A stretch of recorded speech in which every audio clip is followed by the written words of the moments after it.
This episode of Grilled is sponsored by Rationale, your leading provider in multifunctional hot food preparation equipment. Register now for a free Rationale live demo at www.rationale-online.com. Thanks for downloading Grilled by the Staff Canteen. I'm Cara, editor of the Staff Canteen, and in this episode, our deputy editor Tanny spoke to chefs Sam Buckley, Atul Kochhar and James Cochran about the changes they've made to their businesses during the pandemic, changing what food they cook, switching to a delivery model, and how some of them might be here to stay. We talked about what a difference it makes for chefs to have time to slow down and how they see this shaping the future of the hospitality industry.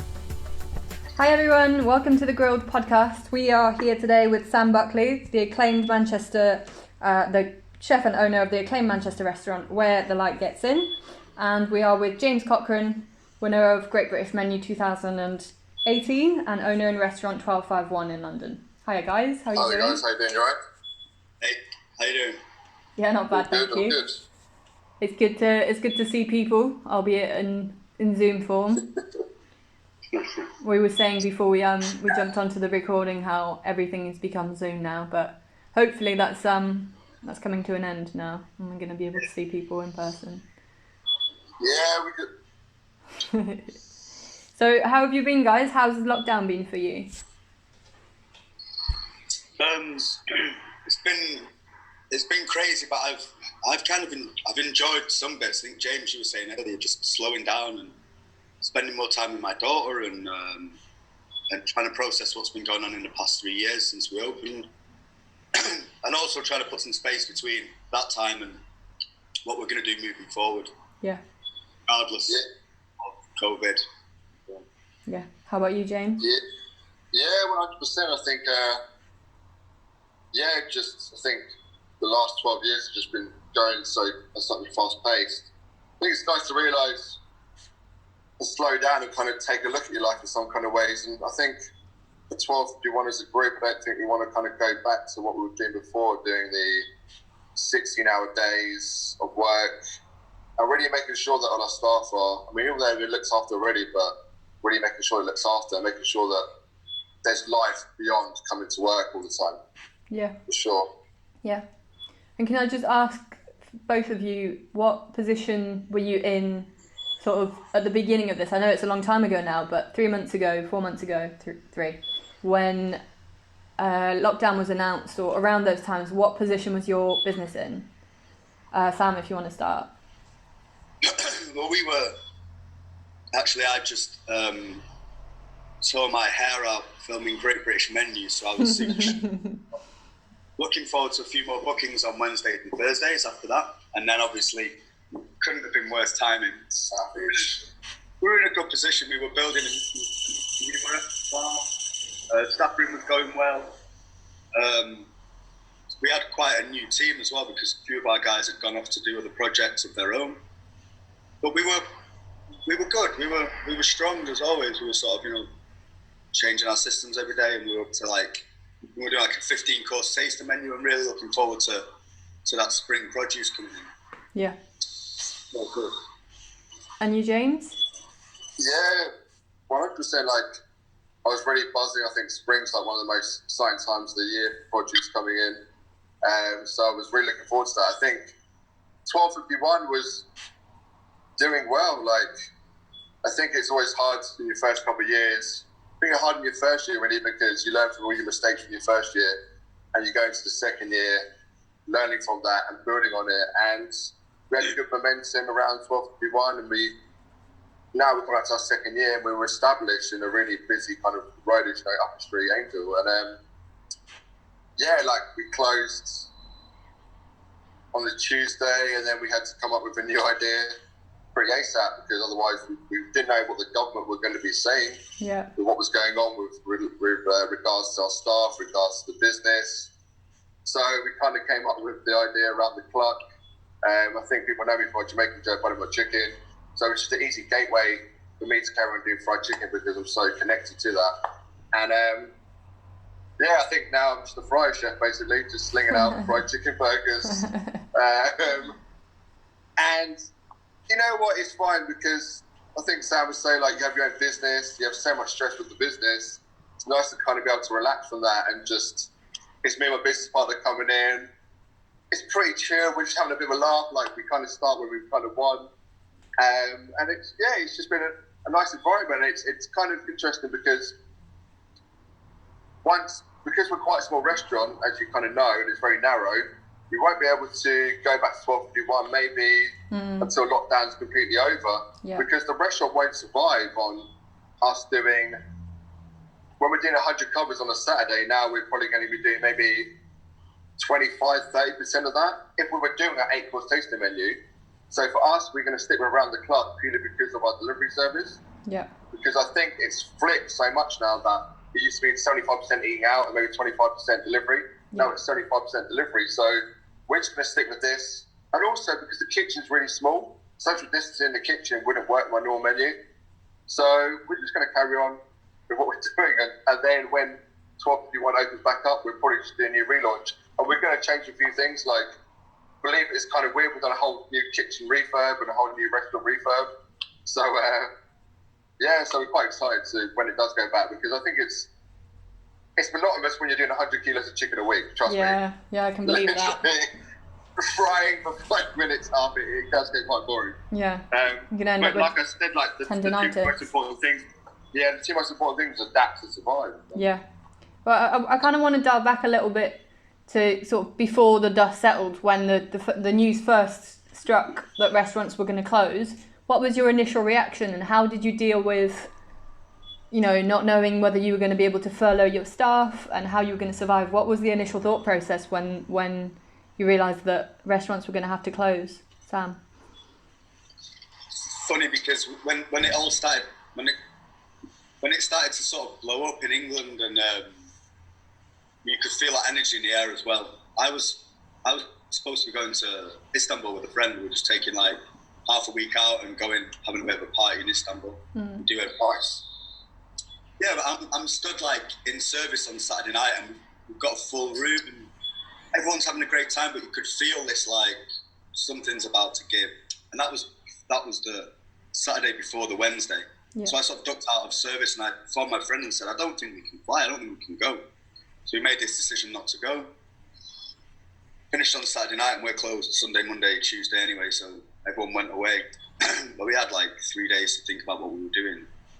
And I think on the Tuesday, I don't even think they'd announced that we had to close. We got together on Wednesday. We had a big briefing on Wednesday mornings, and we just came up with the pickle factory. We were just like, look, I don't want to put anyone in a position where they have to cook now. I don't think anyone's going to come. Let's just do this. Chloe ran upstairs. She made a logo. We like hung out in the kitchen, so produce would come in that day, what we had at the farm, and just made this pickle factory box. And that was it. I sat down, wrote like a little, we were writing these heartfelt speeches like, we have to close our restaurant, we're so great, but we're going to offer things. We just went with it. In the space of like 4 hours. I was so proud of the team. Everyone rallied together, and we carried on with that. And then when they said, okay, furloughs, and we had a few high risk stuff anyway, so we said, right, you go into hiding. And then one by one, we sort of stripped the kitchen back until we got to this core team that we could manage these pickle factory boxes. Yeah. And so both of your businesses stand in a relatively good position going back. Is that fair to say? Whoever wants to start. What's that, sorry? Do your businesses now, are you both in a sort of good position going back if, things continue to relax as they have been?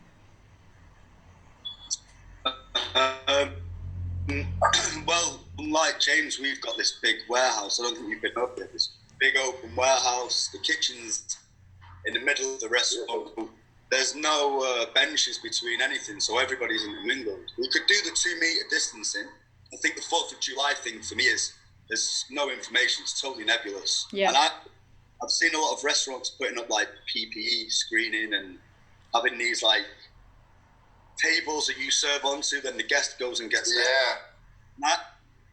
I understand it. I understand that some people need that distance. I understand they're not confident, but that's not hospitality for me. That's not the warmth and the embrace of people in my house eat with me. Yeah. So like James says, we're not going to go back until rather than the government saying we can, and it's more about the confidence of people to come out and enjoy each other's company. Yeah. Yeah. 100% agree. Like, I think when you go to Sam's restaurant or any restaurant, like, it's not just about the food; it's about the ambience, the atmosphere. It's the whole shenanigans, everything that goes on inside that restaurant.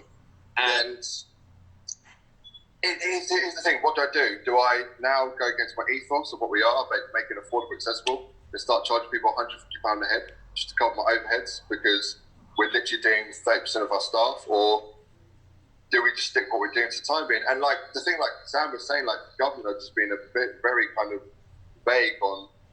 Because here's an example: like there's 10 million people live in London, and you get on the underground tube to go to work, and you think in a small proximity, literally like sardines in a tin. Yeah. And that's fine, but then you can't go to a restaurant. It doesn't add up, basically. So, and I think this. Go on, sorry. Well, no, the behaviour is so strange, isn't it? But because none of us are used to, like, I was in a shop yesterday and a guy was waiting for me to come down the aisle, but then we had to pass at that intersection anyway. It's like none of us are used to this. No. The social distance. So like you say, we get on the tram or we get on the tube and we're passing. Yeah. Yeah. It makes much sense. I don't know if you saw on the weekend, but there has been a little bit of clarity provided, albeit having been leaked, about what the new guidelines might be for restaurants to reopen. And so, for example, it would be things like you can't, in pubs, you're not going to be able to order at the bar, you're going to be expected to use an app. Things like people are not going to have their tables laid until they come into the restaurant. Yeah. Do you think that any of these things sound, aside from being, what you expect from hospitality, do they sound realistic to you? Do they sound like things that actually will be able to be implemented? Hello, Atul. Hi. Hi guys. Hiya. Thanks for joining us. I'm really sorry for being late. I was on other call. It just ran a bit longer than I had expected. Absolutely no problem. Welcome. No worries. How are you doing? You okay? Very good, thank you. Good. How are you folks doing? Holding up okay? Yeah. Surviving and adapting, basically. Well, we all are, aren't we? Yeah, exactly. Yeah. As long as we stay positive, we'll see this through. That's what I say. Hopefully, yeah. I like that. Yeah, 100%. Well, we're only a few questions into the interview, so I'll ask you the questions that I've asked the guys. Mm-hmm. Firstly, just how have you been, and what have you been doing during lockdown? Pretty good, to be honest. Because I kept my life very hectic, which I didn't realize that was that hectic. So this lockdown made me realize that how hard I was working. So I promised myself not to work that hard now. Good. And be able to spend more time with my kids who are teenagers. And I realized that they are a lot more intelligent than I thought. So I've discovered a lot of things about my own family, which is a good thing. Yeah. And I tried my hands on gardening after, I would say, pretty much first time. I hadn't done gardening on that scale. So I realized that I got green fingers as well. Not only I can cook, but I can grow things as well. Brilliant. So that's a new passion now. Nice. Awesome. Nice. And so where did your business, so sorry I didn't introduce you properly, but you are obviously the chef and owner of Kanishka, Sindhu, Hawkins, Indian Essence, and you have 2 sites in the pipeline. So you've got Matura in London and you've got Vasu, your second site in Marlow, is that right? That's right, yes. So That's right. you've got a lot to pay attention to. What sort of position were you in when lockdown started? So I think Hawkins, let's go to Kanishka first. Kanishka is only about little more than a year old when all this happened. So it's very painful. Restaurants are always, for me, they're like babies. It takes time for them to crawl, walk, and then run. Yeah. So we were just coming off the crawling stage, to be honest. We were about to walk and all this happened. So, but we went into survival mode and we made sure that we preserved ourselves really well. And I think we have just managed to do that. We went back doing delivery service after about 4 or 6 weeks, after 6 weeks of lockdown. Yeah. And it's been encouraging. I wouldn't say that we are meeting all our costs, but what it has done, it has given a lot of positivity to us and to the team.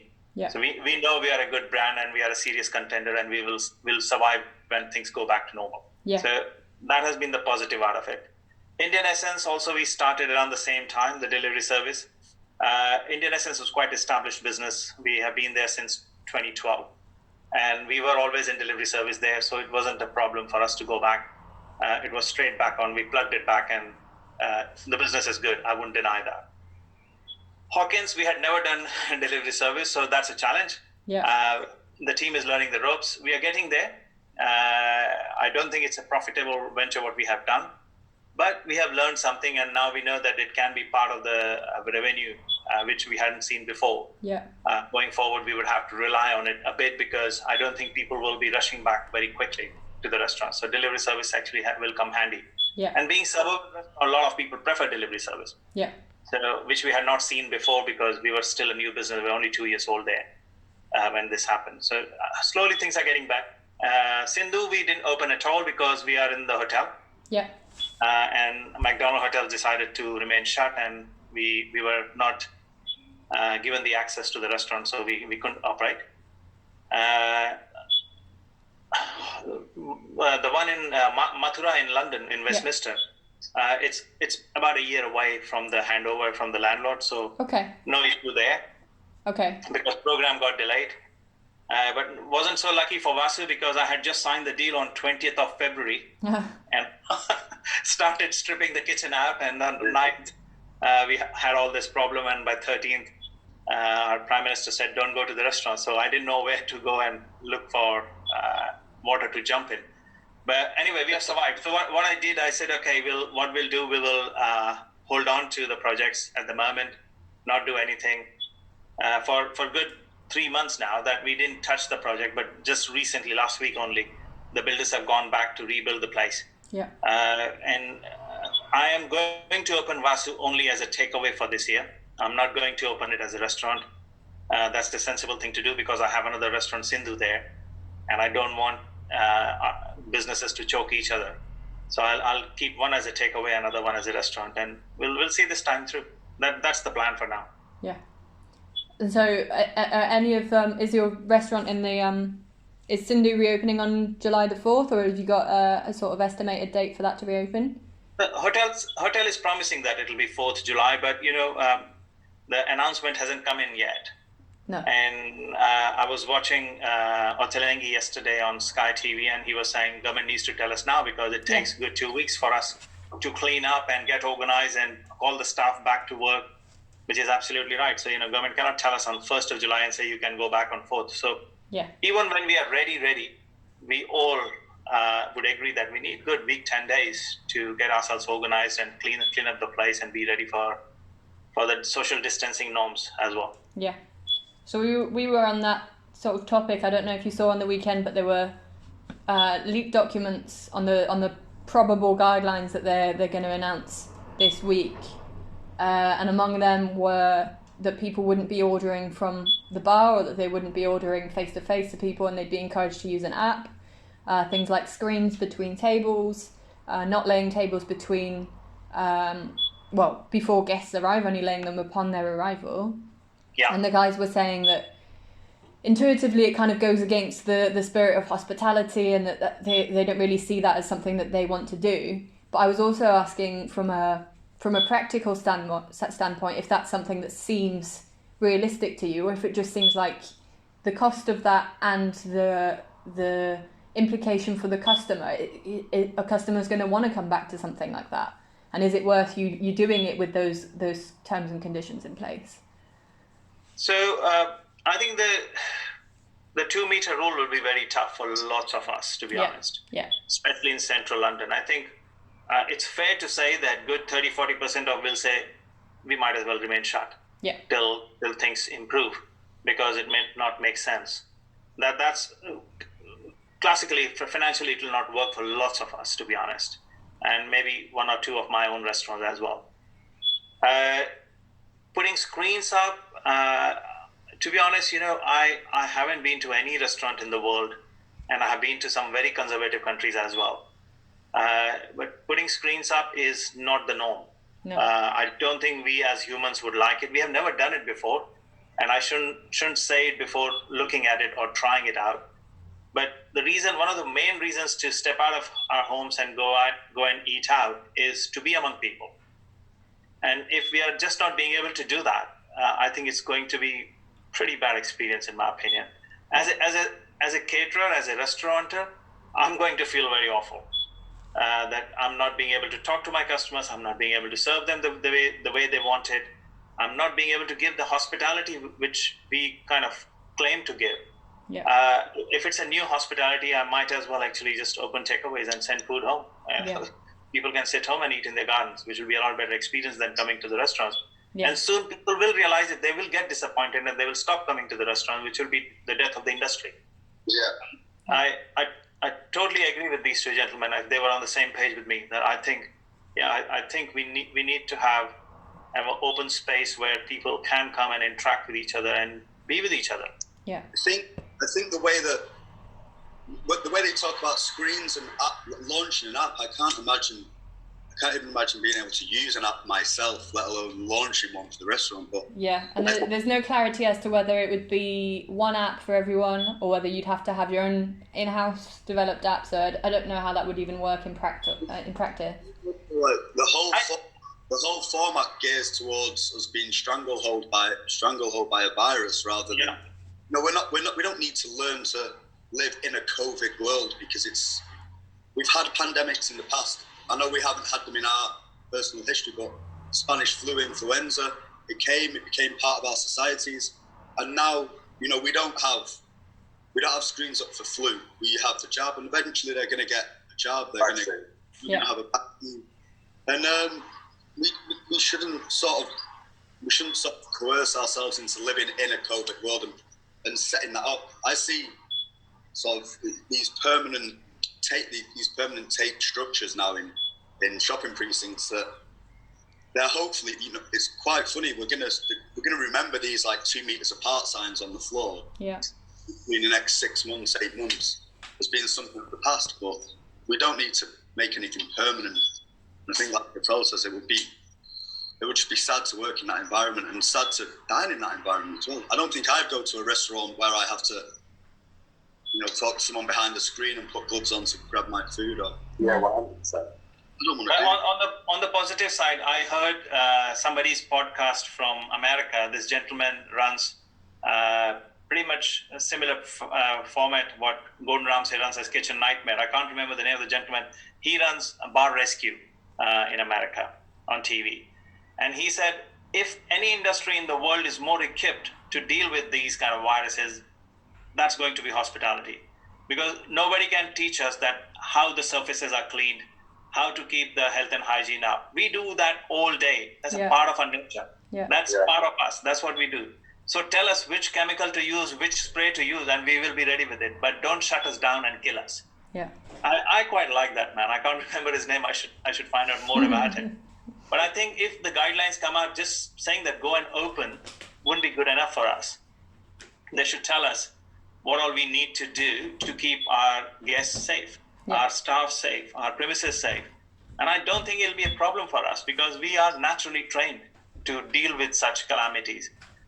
If we didn't do it, then I think London will only be half the population it is at the moment because we would have killed rest of the half population by food poisoning them or creating another pandemic. Yeah. Or wherever in the world, to be honest, just not London, but just in the world altogether, in my opinion. Yeah. So I think this is part of our training. That's why we go through such a rigorous training of health and hygiene and all the certifications.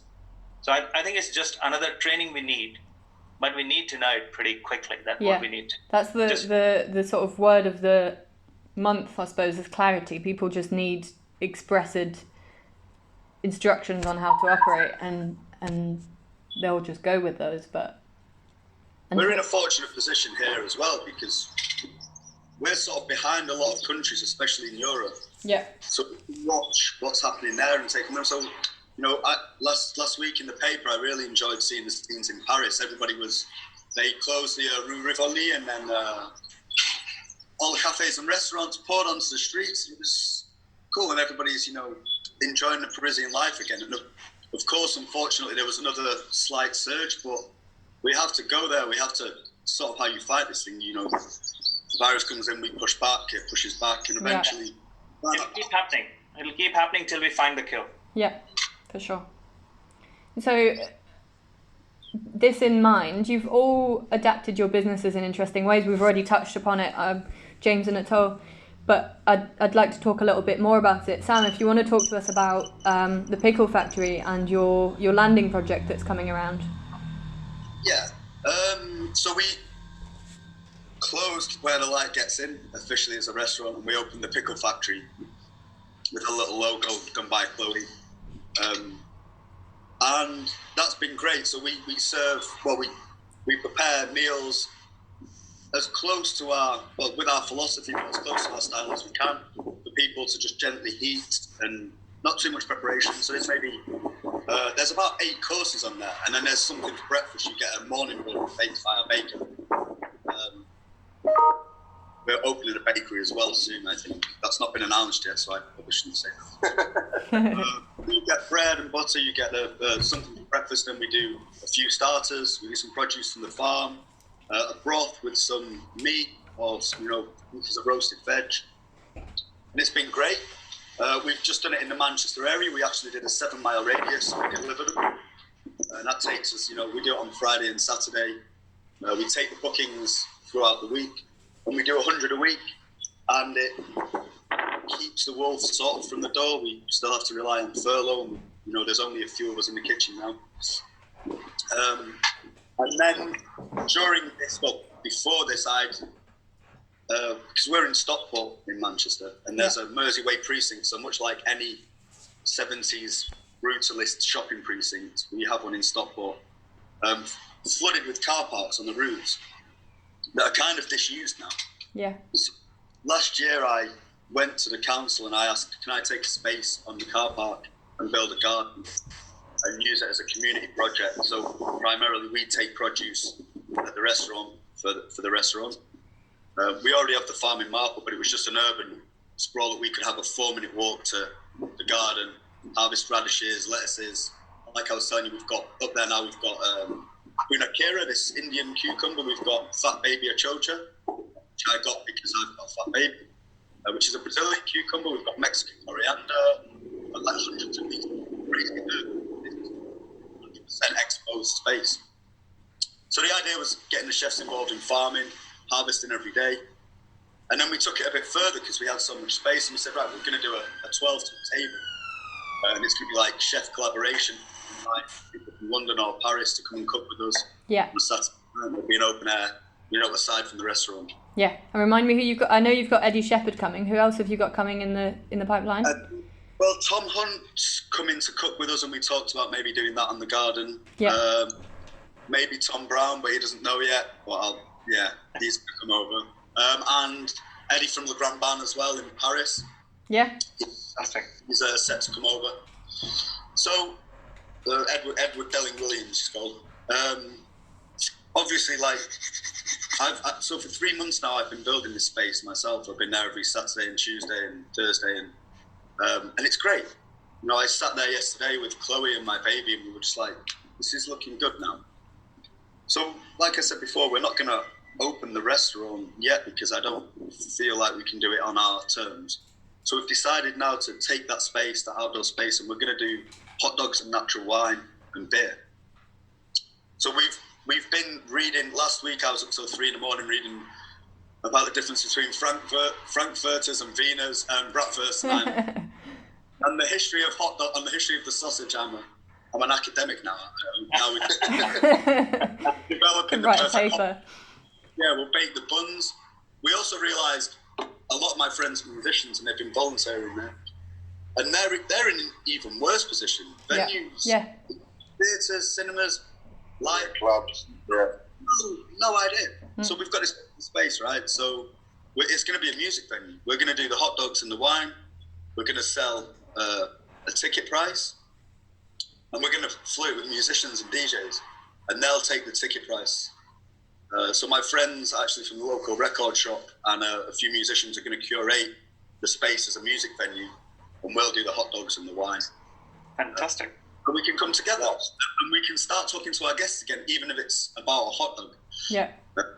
It's a really important point that you made. Some industries that we don't really talk or think about are completely shut down, whereas hospitality has a little bit of scope to adapt. So even if it's deliveries, if it's open air, it's click and collect. Our pickle factory continues, but next week we're going to announce a national launch. So we're just going to do it through courier. Yeah. So you'll be able to get them in London. So it just eases the pressure off that. We'll do 100, send them around the country, and then we can concentrate on our first venue, which is the landing, hot dogs at the landing. Yeah. So that's where we're at now. I don't know if it'll work. It's like you said, Atul. I've enjoyed being creative, and I've enjoyed how adaptable we've had to be, and I've enjoyed watching my team just go to it, just change direction and just nail it. It's been so cool, a test for everybody. But when the next announcement comes on and you're like, oh right, now we have to do this. Okay, what can we do now? We've probably all changed our businesses 3 or 4 times. I know. As well. You're like, how creative can you possibly be? How adaptable can you be? Now you have to stand on one hand while you serve with this hand and okay. We all have to become yogis now. Yeah, exactly. Crazy. But yeah, so that's where we're at. It's fantastic. Sounds very good, Sam. Really awesome. And Atul and James, you've both touched on what it is that you're doing, but I guess my next question is, how popular have your respective services been, and what have you sort of learnt from doing them? So we kind of closed on a Tuesday and then came up with around the clock on a Thursday. And then we decided, because if you look at the PR companies at the moment, they've got no work, have they? No.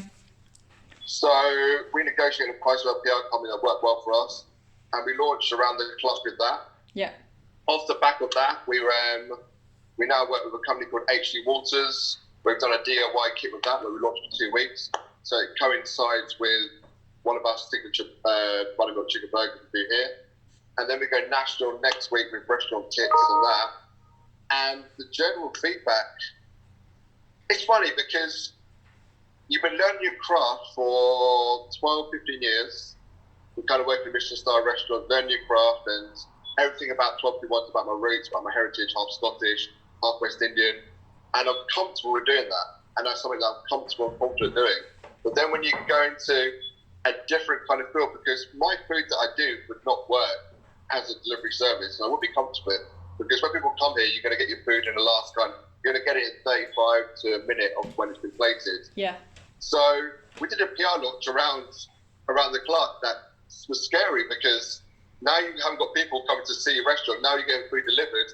How's it going to go at the end result? And so far, fingers crossed, everything has gone to plan, and that's kind of boosted our volume up and kind of got the name out a little bit more of that. And fingers crossed after whenever this will be. But the question is, we're just taking each week as it comes, because we don't know what the government's going to say next week, so we don't want to plan ahead too much. Yeah. But eventually the end goal would be to see where we can go with around the clock, because the whole ethos is really dirty chicken with healthy sides. Yeah. And just see where that kind of goes. But I have no real complaints, because we're on at Islington. It's massively densely populated with houses all around here, and we've done shit well off it, and we've just had amazing support from them. And like I said, I felt like a sense of community has come throughout the whole of the UK, and I now have a good connection with my next door neighbours that I've not spoken to forever the time being there. We're making donuts for each other, we're making bread, making pizzas. So it's kind of brought the whole kind of UK together as one. So it's been, and like what Atul said earlier, it's been nice to kind of realise and reflect that my last 12 years has been a complete blur, because I've been working so hard. I've been working so hard, perfecting my craft, and it's been nice to take some time out and relax and just appreciate things a lot more. Yeah. It's amazing. I'll tell you said, I think we all agreed that we've all been too busy to realise how busy we were too busy, Yeah. Yeah. I'm not going back, and I don't want my chefs to go back either. I want to spend time with Ray, and I want to enjoy that. We've got rid of our car now and we just walk everywhere. I've just got this bike seat delivered for the back of my bike to take Ray around. If I tried to walk for an hour before, I'd be like, oh my God, what the hell, man? I've not got an hour. Sam, you're lucky if you found a bike for yourself, because I believe there's a 3 months wait now. Yeah, it's insane. It's insane. Luckily, I've seen London, everyone's cycling, and I'm hoping this will continue, because in London the air is so clean. Yeah, it's crazy. It's beautiful. Honestly, I was cycling along the Thames. I was cycling along the Thames, and it was just beautiful. Yeah, it's so cool. Did you find any spots up? Because I keep finding new spots in Manchester that I never knew before. Yeah. Oh, it's like insane. A new city. I've been living in East Dulwich in South London for the last 5 years, and there's things I've not even noticed that are now just literally right in front of me. It's insane. It's because literally I come out my front door, it's head down, rushing to get on the train, rushing to get to work. It's not like you kind of, I'm literally doing emails or stuff on social media. So it's been nice to kind of reflect and appreciate what you have around you. Yeah. So I guess that sort of opens on to my next question. What of the changes that you've made are you expecting to be permanent? And have you got a sort of idea of how you're going to do that? Because it's all fine and well to say, okay, I'm gonna slow down, but as the pace picks up everywhere around and competition comes up and things reopen, how are you going to maintain this sort of presence of mind to take things at a reasonable pace and make sure that your staff have enough space too? I think for 1251, like I said, we come out to our second year. So like I said, our first year we learned from our mistakes, and our second year we kind of grew on that. But I think in this industry, as we all can say, is we're doing 14, 15-hour days work. And the whole kind of ethos with us is everyone's equal in the kitchen. But I think we need to kind of sit down as a collective, as a group, because we're only a small team. We're only a team of 10. Yeah. Probably compared to Atul, you've probably got hundreds of stuff on yours, but we're only a small team. So I think to sit down as a collective, as a group, and see how we can work together with looking out for each other and making sure that first works in an environment where everyone's happy, and second of all, that you have a life that you completely can disconnect. If it's from me, myself, or my business partner, and the whole rest of the team, to be able to enjoy it and have an amazing life. Yeah, I have kept my restaurants kind of in its family nucleus kind of thing. So every restaurant, the team of that restaurant connects with each other. That's been our ethos for a long time. I don't see it as a very big company. I see it as a small families I have in different places. And I went through a rough patch in 2018 in my life. And that time I realized that, the mental toughness is so important.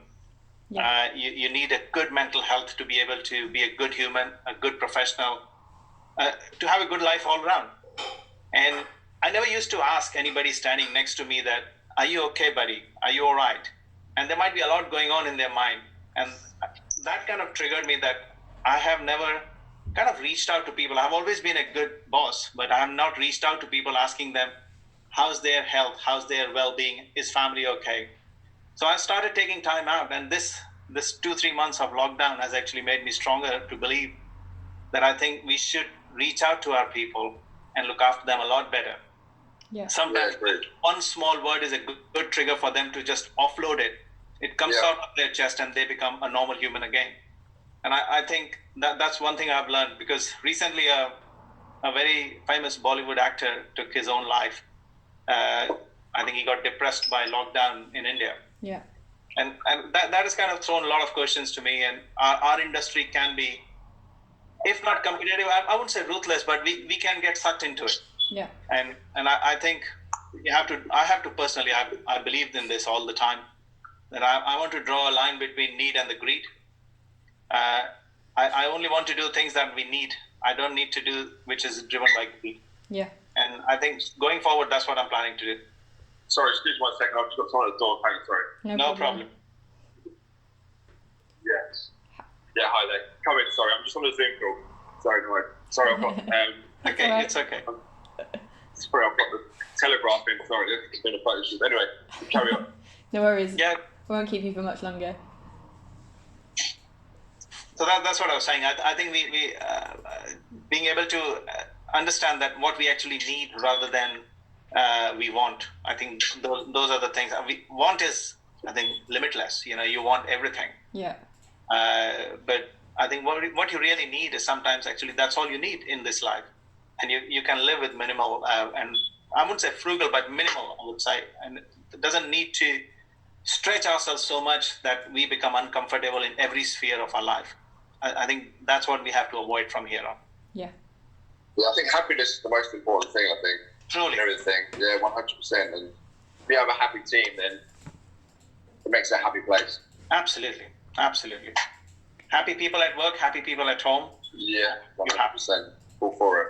And do you think that there's something in that, a lot of restaurants, bars and pubs are struggling anyway, and that the pace at which a lot of the industry works is at least it feels like it is driven by need. But do you think that actually changing that sort of perspective might put businesses in a better financial position anyway? Because their staff are, when they are in work, they're more focused. When they're, they've got their free time, they've got time to research the things that they're interested in. So they've got, something to develop their own creativity and capabilities independently. And I think for quite some time, we were sucked up into either expansion plan or the systems or running the place. We didn't actually care much about our or also learning something new. We always thought we left the college, we left the school, we got all the skills, now just get on with it, make money as much as you can. Because you will retire soon or you will not work soon. Before that, you have to take all the money to the pot you can. Yeah. I think that this particular period has paused that and made us think, have I grown in a human way? Have I grown psychologically? Have I connected to my surroundings? Have I learned something new? I think those are the lot of questions I've asked myself in these 3-4 months. And I think I'm going back pondering a lot. And I'm definitely, one thing for sure, that I'm going to take it a lot easier than I already have, always have. I have no desire to work my backside off, come back home tired, sleep, and then wake up and find that my wife has gone to drop my kids to school. I'm on my own again, take shower and leave home before she comes home. So a lot of times I didn't see my family until I was home again on the weekend or my day off. That's not going to happen. I'm going to wake up to see my kids every morning before they head out to school, and I'll try to meet them when I'm back home in the evening, or at least a couple of days in the week. I was going to do that. Yeah. So those are the pacts and promises I've made to myself, and I'm going to stick by them. I think this is. I feel exactly the same, and I think I'm going to write down those goals, like they're sort of simple, tangible goals. Like I will see Ray a couple of times a week. At night, I'll put her to bed, or we'll spend morning together. And Sam, how old is he now? Sorry, he's 2 and 3 or 4 months. She's Fantastic. This is the most time I've ever spent with her. It's amazing. Well done.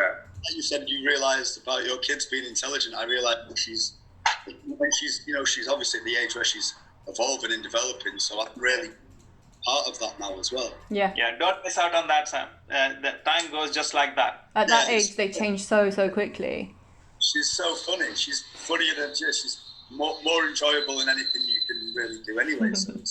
But we're at the restaurant. We're already talking about. We've spent 3 years pushing ourselves so hard and employing more people, and we thought that going from 5 courses to 15 courses meant we were better, and that maybe we'd get more reviews, and then. I don't know, and I was always talking about happiness and contentment, and this is what I was aiming for. And actually, I realised that's not, and it's not even making the guests happy. So in fact, whilst we're talking about doing the bakery, which is a partnership with our baker, I went back to my old business plan and read it just to look at the structure, and I really enjoyed reading it. because I realised we've accomplished everything that I had talked about in business. We've gone even further, and I sorry, excuse me. Just on that call, I've been up 10 minutes. Same call again. No worries, fine. I didn't realise why we'd gone. There was no reason why we'd gone further. I hadn't got anything else out of it apart from a few panic attacks and breakdowns. So we're going back to 5 courses. We're going to slash the menu price in half. We don't have a menu. You come in, you get what you're given. Yeah. It's like 50 courses of produce from the farm, or fishermen, or the rearers that we work with. And that's how we work. So there is no menu, there is no sort of point of contact. So now we're going to go back on to 5-6 courses. The menu is going to be, instead of £95, it's going to be £60. I've done the numbers and it doesn't work. But I can make it work.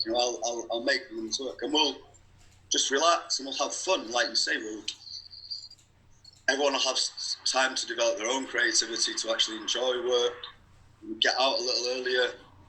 Yeah, it just makes sense to slow down. Yeah. Everything you see, we called the garden the landing, because it's under the flight path of Manchester Airport, so you can see the belly of the plane. And in the past 3 months, there's been no planes in the sky, and then there's one right now. And then I went last week, and there was 4 planes in half an hour, and I was just, and people are, and there's queues at Primark. I'm like, if you've been at home for 3 months, why do you need a new T-shirt? Yeah, exactly. Yeah. And this is another thing I realized. I don't need that many clothes in my cupboard anymore. Yeah, I think everyone's realised that. I got some drills. I'm like a real man now. I bought 2 drills. I built. I've got rid of half my clothes, and I built this small closet. I really hope that everybody, like you're saying, Atul, I hope we can all manage to realise the pace before, and realise what's more important, because that's the best thing to take out of this. Not like PPE screens and exactly, down and not worrying about chasing a star or chasing next review, or it's just Yeah, I think that's a really bright note to finish on. James, I think you've got a journalist waiting at the door, another journalist. So I'll let you crack on. It's been absolutely brilliant talking to you. Lovely speaking to you. Lovely meeting you. Take care. Thank you so much for having me. Thanks. And apologies for being late again. Okay. No problem. Thanks, everyone. Thanks very much, guys. Take care. Thanks so much. See you later. Bye. We hope you enjoyed this interview, and if you have any comments, feel free to tweet us or comment on the post. We're making all of our interviews available to download. And finally, if you like what we do, whether it's our podcast or our videos or even our features, please head over to our Patreon page and support us there. This episode of Grilled is sponsored by Rationale, your leading provider in multifunctional hot food preparation equipment.